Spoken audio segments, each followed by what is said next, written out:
Good day, everyone. I am Sir Robbie, and together, we will learn the word of the future, robotics. Did you know that here in Educational Technology Unit, robotics is a priority to make every Filipino learners and teachers competent and meet the demands of the future global scene?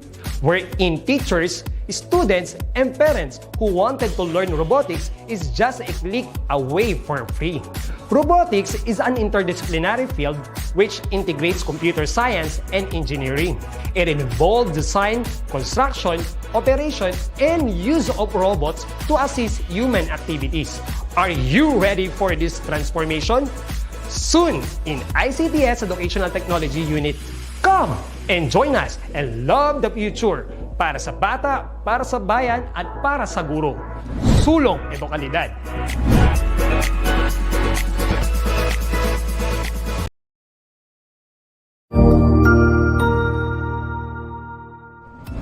Magandang araw, Sir Wilbur po, at your service. Narito ang ETUlay upang gabayan ka sa inyong pag-aaral upang lubos na maunawaan ang iba't ibang paksa o subject. Ang ETUlay ay isang free online tutorial class na pinangungunahan ng ICT's Educational Technology Unit sa pamumuno ni Undersecretary Elaine Del B. Pascua. Ang programang ito ay hindi lamang para sa mga bata, kundi ito rin ay magsisilbing gabay sa mga magulang at mga guro kung paano nila ituturo o gagabayan sa bawat asignatura ang kanilang mga anak o mga estudyante. Sa kasalukuyan, ang self-learning module mula sa rehiyon ng Calabarzon at kilala sa tawag na pivot ang ginagamit sa ating ETUlay online class. Kaya ano pang hinihintay ninyo? Ihanda na ang inyong mga ballpen o lapis, papel o kwaderno at samahan kaming itulay ang pagkatuto para sa bawat batang Pilipino. Sama-sama tayong magtutulungan para malampasan ang mga hamon sa panahong ito. Halina't matuto kasama ang inyong online tutor sa oras na ito.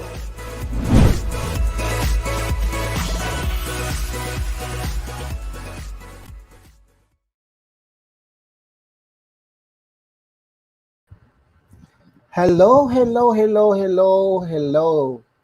magandang hapon sa kanilang lahat, Luzon, Visayas at Mindanao. Andito na po uli ang inyong tutor Alan sa Philippine Politics and Governance. And I'm so excited kasi Huwebes na, lapit na Friday, and then it's a Huwebes day. And of course, I'm so grateful and thankful for all of you who patronize our online tutorial dito lang sa ETUlay online tutorial ng DepEd Online. And of course, you can review all the recorded videos on YouTube.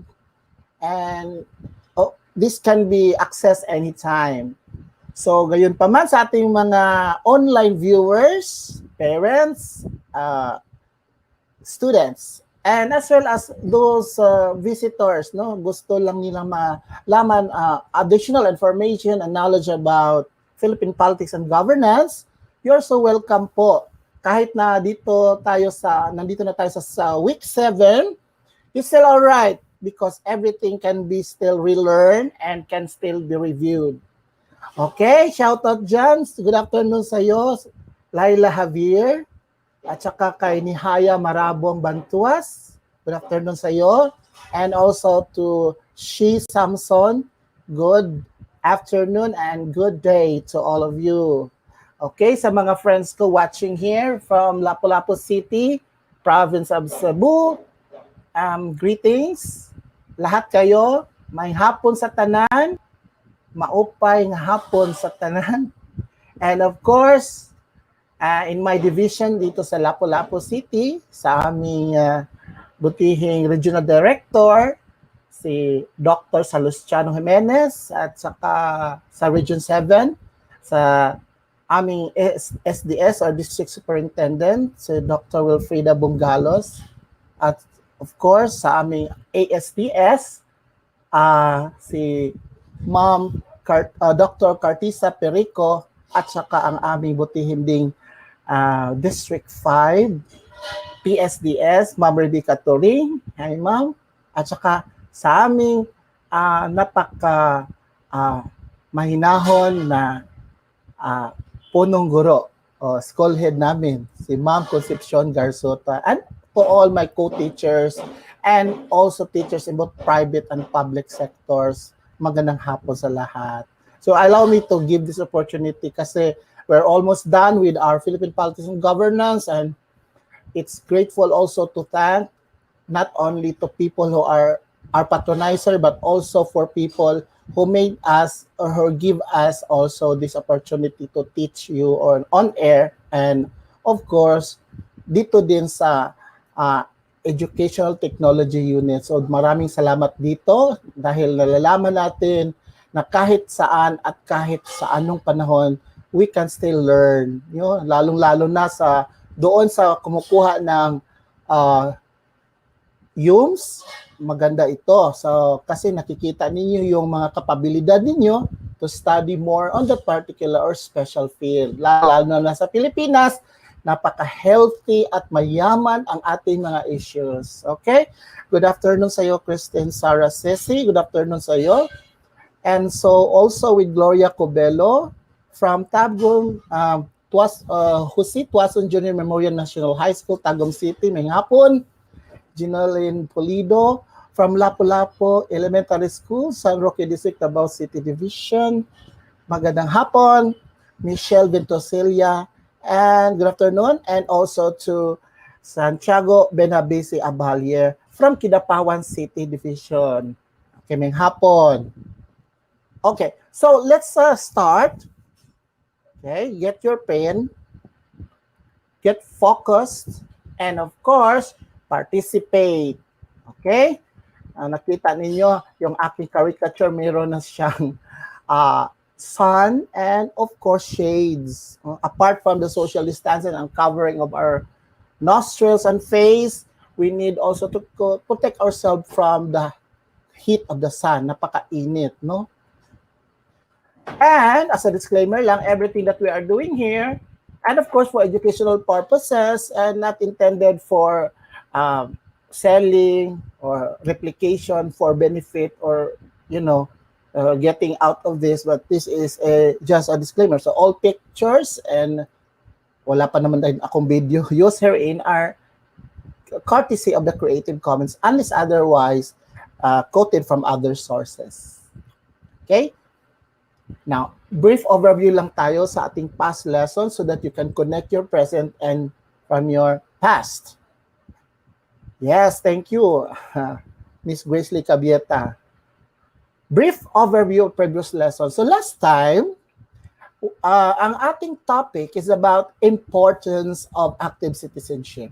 Ano ba yung pagka-importansya ng pagiging aktibong Pilipino, isang citizen ng Pilipinas? Marami, no? Because citizens are those who enjoy the civil and political rights and who participated in the functions of the civil and political life of people. So you have the opportunity to vote and to be voted upon, and that is in accordance with the form of government, especially if you are in a democratic society like ours, Philippines. And also, Filipino citizenship can be acquired by birth and naturalization, no? Usually or jus sanguinis. And of course, citizenship can be lost. At the same time, it can also be reacquired. Yun ang ating mga lesson last time. Now, this picture says something. Di ba may song tayo if a picture paints 1,000 words, ito. What does it speak? You can just make a phrase or word about this one. Tell something about the picture. If a picture speaks 1,000 words, okay, what does it mean? What does this picture talks about? Okay, nakikita nyo may mga kabataan. Okay. Okay, they are very young, youthful Filipino, no? Filipino children. Okay, so kabataan. Next is this one. What's in the picture? So if a picture speaks, you can see there, these young people, siguro mga edad nila is nasa kanilang teens, no? Or may iba dyan, nakita ninyo, in their 30s or 30s, medyo mas ano na sila, mas matured. Now, they are saying, they are holding, we are voting. So, even at young age, so this picture speaks about voting among the young people. But these are older individuals, right? Much older than the previous one. But they now can vote. Next picture. Yes, totoo yan, the right to vote. Miss Nihaya, marabo ang bag to us. So that's the right to vote. So, if a picture speaks this one, ano to? Ano yung naka-kulay t-shirt ng Red Cross at saka may bata, no? Para tinutulungan niya. No? So, ibig sabihin nito, this picture speaks of what? Starts with letter, sasabihin ko nila, it starts with letter V. Hindi yan vote. So, that is something to do with, okay, volunteerism or volunteer. Nakita ninyo sila. Kasi yung wala namang sweldo yan, no? Volunteerism, may mga estudyante ako, nagvo-volunteer sa Philippine Red Cross namin, no? Just to help. And they are trained sa mga first aid. So, ito, alam nyo, pag college kayo, malalaman nyo itong this insenia, no? ROTCs, CWTS, and LTS are under NSTP. What does it suggest? So, this suggests what? This is a elective curriculum. Or elective yan. So, yung NSTP, ang ibig sabihin ng NSTP, National Service Training Program, no? Pag college kayo, papipiliin kayo kung ROTC ba, or ROTC, yun ang military training, no? Reserve Officers Training Course, CWTS, CWT is Civic Welfare Training. Civic Welfare Training Service. So, gaya ng mga activities ng blood donation, registry, herbal medicine, and cancer care. So, hindi siya pang military. Yung LTS naman, this is something to do with Literacy Training Service, LTS. So, yung mga kabataan, kasi kabataan naman yung high school, di ba? College, di ba? Yung first year college, second year college, may sila, LTS. Ang ibig sabihin nito, activity ng mga estudyante, they will be teaching in the community, especially school children, out of school youth, and other segments of society who is in need of the service. So, para silang teacher. So, pagpipilian nyo yan, ROTC. So, dahil doon mga konsepto, we are now talking of the political engagement and youth empowerment. O, nakita niyo mga youth, no? And all ages. Now, nag-votation, may voting, may nag-volunteer, at saka ang daming activities. So dahil dito, ito ang ating competency to explain issues and programs related to political engagement and youth empowerment. So to answer or discuss further and explain further this competency, ito na. Okay. Ano ba yung political participation? So other name of engagement is participation. It means includes a broad range of activities through which people develop and express their opinions of the world or society and how it is governed and try to take part in and shape the decisions that affect their lives. This participation, everyone is participative naman siguro, no? O ayaw mo nyo mag-participate is okay, but this is a chance, an activity, no? Politically, no, individuals can participate based on the decision that affect the lives. So may mga decision na nakaapekto sa ating mga ginawa or gawain.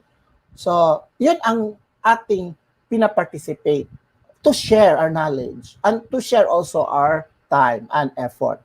According to Don Moxon, that political engagement is hard to define dahil politics is around us. Kahit saang sulok, hindi lamang sa public may politics, pati na din sa private. Sa organization may politics. Kaya nga, ay, napolitika ako, no? So, ibig sabihin, there are different forms of political participation. That is the concept of political engagement. Oh, listen to this. Read this one silently.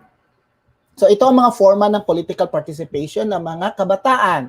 So, I'm just expressing kabataan kasi that is our point. Voting in elections. Oh, di ba? Pwede na ba maka-vote ang mga kabataan? Yes. In fact, meron kayong sangguniang kabataan election, SK election, contacting public officials.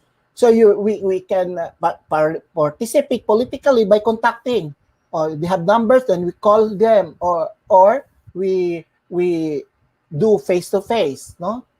Face-to-face interview with them regarding issues. Donate time and money to political candidates. Malapit ng election, so nagdo-donate. Yung iba, mga kabataan, hindi man nagdo-donate yan kasi wala pa naman yung pamumuhay o hanap buhay. Siguro yung mga adults. Running for office. Ayun.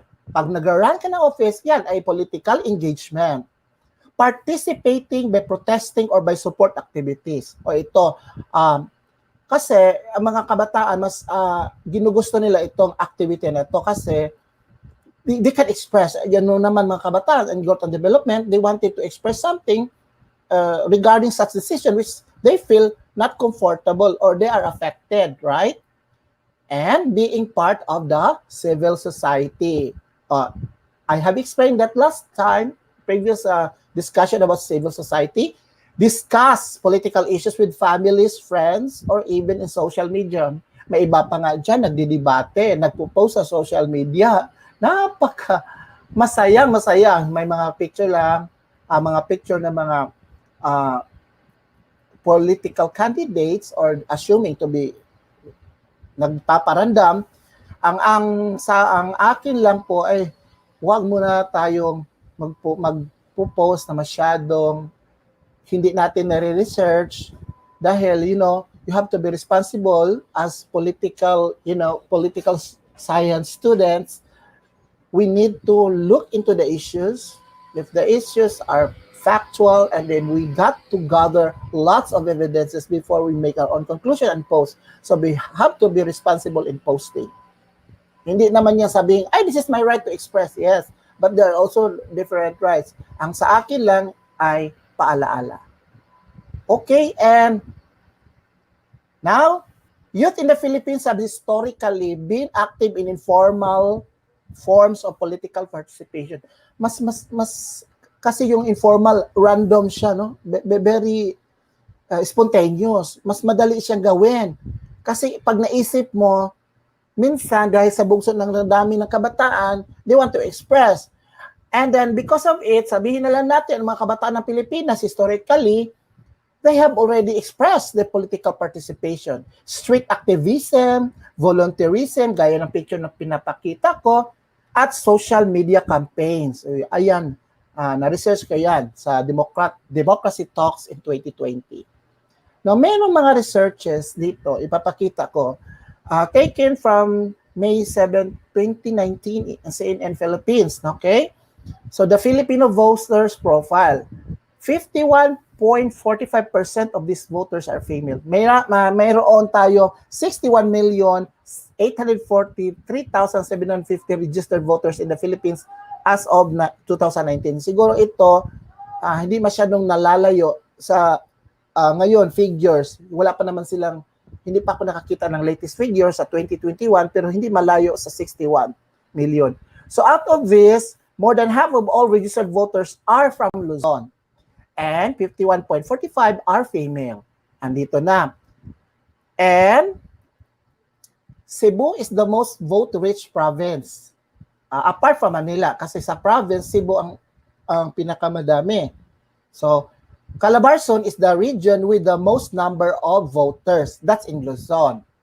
Okay? Now, around 1/3 of the registered voters aged 18 to 29. Diyan yung kabataan. No? So that's very significant kasi 30.48 out of 61,853,750, 30% dyan. Sabihin natin 31% ay mga kabataan. So may boses kayo. You are significant. So according ng isang study, the Filipino youths are interested in political life. So, oo nga naman, napaka-healthy naman ng political life dito sa Pilipinas. Ang daming gusto mag-aabogado. Kasi we have a very healthy description of reality, political reality. And yes, we held some views about the behavior of politicians and political candidates. O, tinitingnan natin pag mayroong mga sinasabi o nagpapakitang motibo. Marami tayong mga comments. Minsan lang, mga personalan yung iba. So, siguro we have to be, limit, hinahina muna. Before things, malayo pa naman yung election. Of course, this is a right to express, but we have to be careful, I said. So, even as they recognize the weaknesses and deficits in the political system, the youths are interested in political participation, not just in voting, but in other engagements as well. Okay, that support democracy and good government. Gaya ng volunteerism. Ay, gusto-gusto yan ng mga kabataan. Volunteerism. Ako nga, nung kabataan ko, kabataan din naman ako ngayon. Gusto ko talaga yung civil society. I was into yung feeding program, yung cleaning program sa panahon namin, no? Ano ba yung panahon namin? Nako, 1970s. So, in the Philippines, Republic Act 8044, Youth in Nation Building Act. Ano ba yung youth? Ito ang definition ng ating Republic Act 8044. Ang kabataan ay needed in nation building. So the critical period in a person's growth and development from the onset of adolescence towards the peak of mature, self-reliant, and responsible adulthood, comprising the considerable sector of the population from the age of 15 to 30 years of age. Ay, kabataan din naman yung 30. No? Kabataan din yun. So mas bata lang yung 15. So that is kabataan by definition. In the 1987 Constitution, in its Declaration of Principles and the Policies, states that the state recognizes the vital role of the youth in the nation building. O, nasabi ko na yan kanina. Isa dyan, promote and protect physical, moral, spiritual, intellectual, and social well-being. And it shall be inculcated and encourage their involvement in public and civic affairs. Hinayaan kayo, binigyan kayo ng freedom under this 19th Constitution to participate sa mga aktibidades na nakakabuti, nakakapromote at protect sa inyo. No? Now, I just want to review something. Medyo hindi nyo familiar yung ibang mga insignia or yung mga logo, no? Yung panahonan ko, I was 4 years old. 1975 dito. Si President Marcos, who first enshrined youth and participation in politics. The Kabataang Barangay or Village Youth was a youth organization at that time. So as you can see, the insignia, the logo is heart, no, with H. Para siyang yung alpabetong Pilipino, no? Yun. At saka, nag-i-evolve siya pagdating ng 1990s. Ang Kabatang Barangay was modified to be Sangguniang Kabataan. Ngayon, hanggang ngayon, 1991, hanggang ngayon. So, it succeeded the SB or Sangguniang Kabataang Barangay. Okay, Kabataang Barangay yan. That provides for the election of barangay youth by youth councils from the age of 15 to 18 years. Okay, ito naman, kailan ka pwedeng maging elected official? Sino ba yung qualified for SK election as an officer? Hindi lahat. Yun lang may edad 15 to 18 years old. So if you are more than that, sa Barangay Youth Council, you cannot be elected, but you can be a member as an officer kasi daw hindi na yun mas young. Yung sabi dito sa Local Government Code of 1991. Now, the SK President is an automatic member of the municipal or city council. So, kasama sila sa municipal or city council, yung kabataan na representative. Aside from participation in local policy making. Okay. So, they are also in the decision, no, in making laws or legislation. The SK also receives 10% allocation from the budget of the barangay to implement youth-oriented welfare programs. And this mandates fiscal and elbow room, which is a good position to harness youthful energies in development in community affairs. Yung sabi ko kanina, RA 8044, Youth in Nation Building Act. Okay. Dito, i-shout out ko muna before we go further, ha? Kasi mga laws na ito. Yan, good afternoon, watching from Samar, Arsenia Egdalino, good afternoon sa iyo. From Toledo City, good PM. Also, Zenisa Caparas.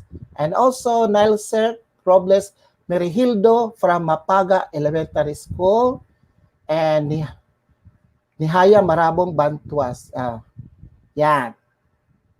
Okay, so, itong Youth in Nation Building Act of 1995 provides the National and Youth Council, okay, to be the policy-making coordinating body among the youth-related institution. So, therefore, the NYC is a government agency that specifically addresses issues surrounding the Filipino youth. You have to learn from that. So, lahat ng mga activities ninyo in the government has been supervised by the NYC. And this NYC has two goals: institutionalization of youth participation sa mga disaster risk reduction and management council, as well as the increased accessibility and availability of the youth sa mga agriculture program. O yan, you have to help out with regards to a disaster and agriculture. You can help out already. So, I will not discuss this all over kasi these are self-explanatory. These are associations, no? Ang mga programs. I just want you to refresh or be oriented or be familiar with this. Baka membro kayo sa mga organizations na ito under the NYC. For the program na policy, yung maggawa ng policy and program development and advocacy, ito ay yung mga programs ng National and Regional Youth Advisory Council or workshops.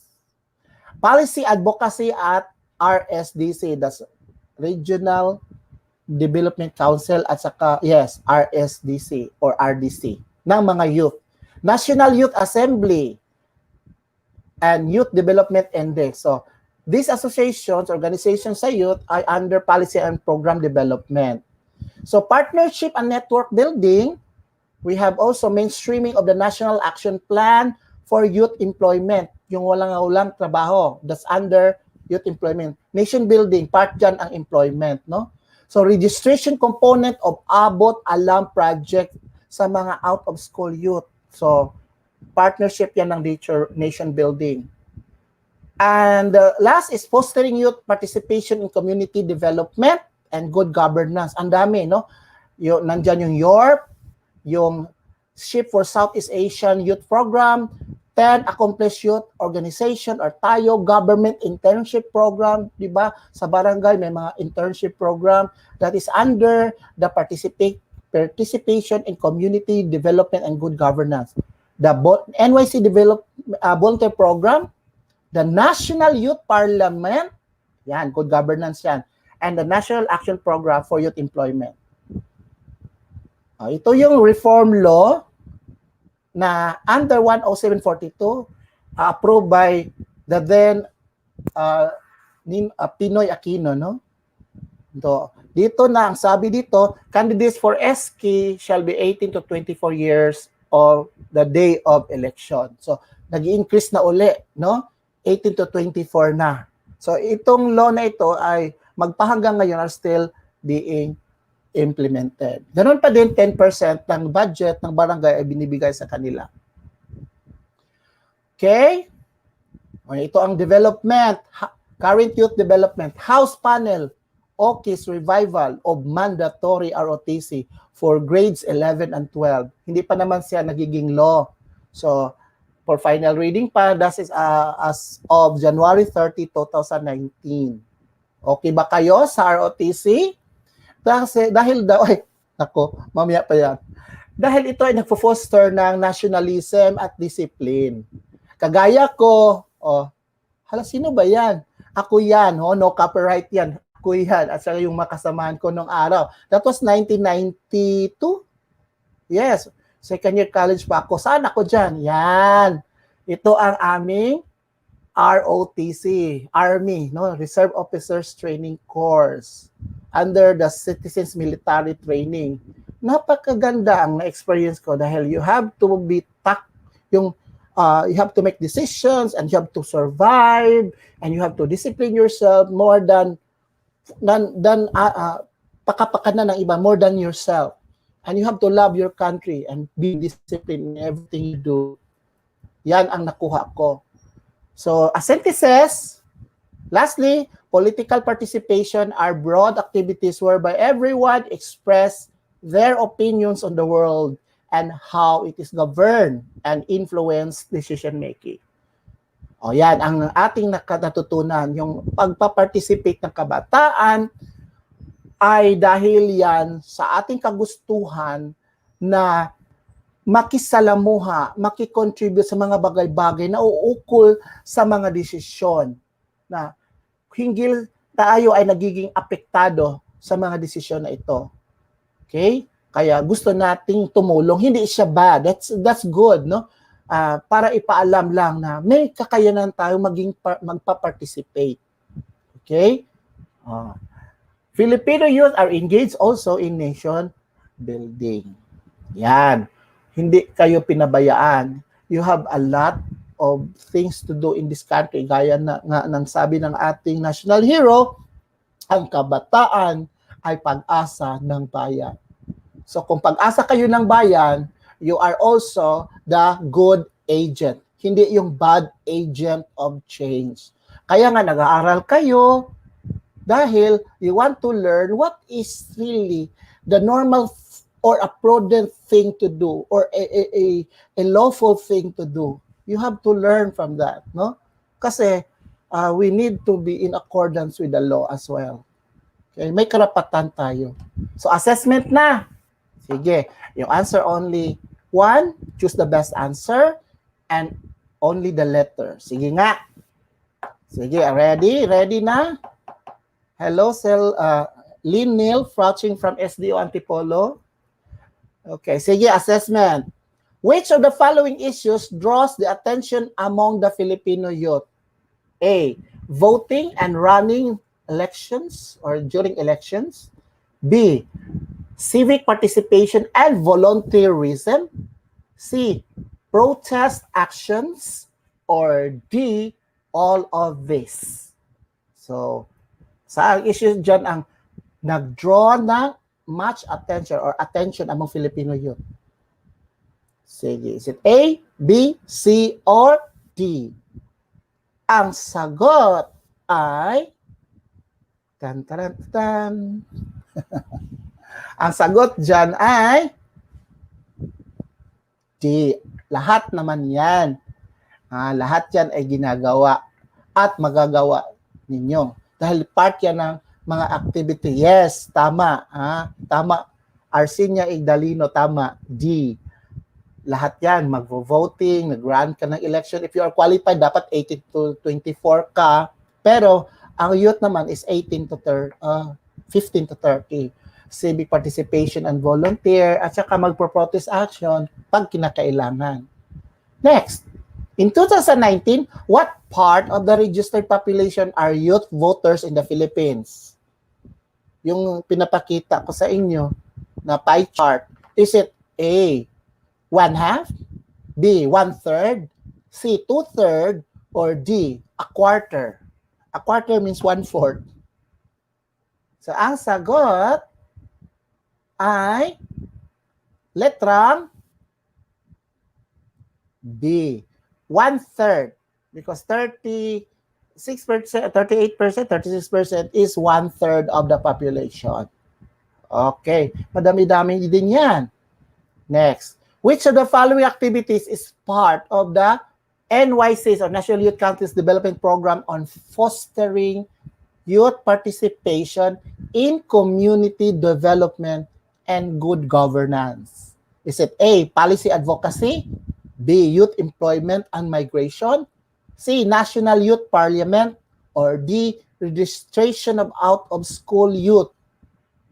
The keyword here is community development and good governance. So saan ba dyan ang activities or organization na nag-foster ng development and good governance sa ating mga youth? Ang sagot ay C, National Youth Parliament. So dahil parlamento, gumagawa sila ng mga policies, no, for development and good governance. Tama. Letter.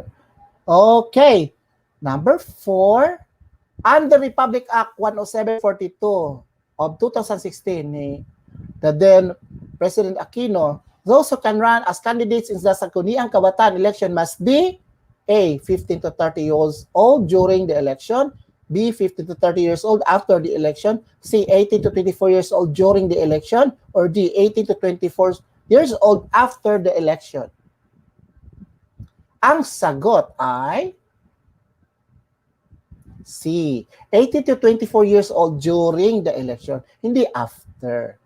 Dapat siya tumuntong ng 24 years old during the election. So how many percent does the SK receive as allocation from the barangay budget to implement youth-oriented welfare programs? I've mentioned that many times. Is it A, 10%, B, 15%, C, 5%, or D, 20%? Ilang porsyento? The answer is 10%. Okay? At this juncture, I hope you have understood and learned something about our discussion for this competency. I will share with you and leave with you this reflection from the Old Testament, Ecclesiastes 12:1. It says, remember also thy Creator in the days of thy youth, before the evil days come and the years draw nigh, when thou shalt say, I have no pleasure in them. Ang pagiging tao ay madali lamang dahil lahat ng ating mga kapwa, kaibigan, kamag-anak, kakilala, at kahit pa ang ating mga kalaban ay mga tao din. At bilang tao, lahat tayo ay nagkakamali. Ngunit, mahirap magpakatao dahil minsan hindi natin matatanggap o mapapatawad ang iba dahil sa kanilang pagkakamali. Ang ating tandaan na bilang isang tao, mahirap sumunod sa mga kabutihang asal, di ba? So bilang tao, tayo ay mayroong kalayaan na gumawa ng mga desisyon kung ang mga desisyon natin ay makakapekto ba sa ibang tao. Dito natin masusukat kung marunong tayong magpakatao. Okay? So, hanggang sa susunod, ito ang mga references ko. Ito sa new DepEd online. For comment suggestion, email us to edtech@deped.gov.ph. Ang sa muli, ito si Tutor Alan, nagsasabing, be safe, keep safe, God loves you, so do I. Bye! Paalam!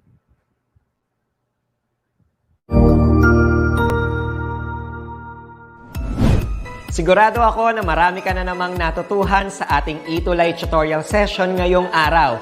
Tandaan, ito ay hindi lamang para sa ating mga mag-aaral, kundi pati rin sa ating mga minamahal na guro at mga magulang na kaagapay natin para maituloy ang pagkatuto sa kabila ng nararanasang pandemya. Patuloy ding sumubaybay sa DepEd TV para sa mga araling ginawang video episodes.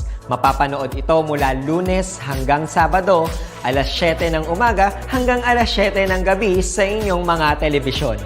Abangan bukas mula 1:00 ng tanghali ang iba pang aralin sa ating ETUlay free online tutorial session sa mathematics. I-like and subscribe at manatiling nakasubaybay sa ating ETUlay tutorial session sa DepEd Edtech Unit FB page at Educational Technology Unit channel sa YouTube at sa DepEd Tayo at DepEd Philippine social media accounts. Paalam!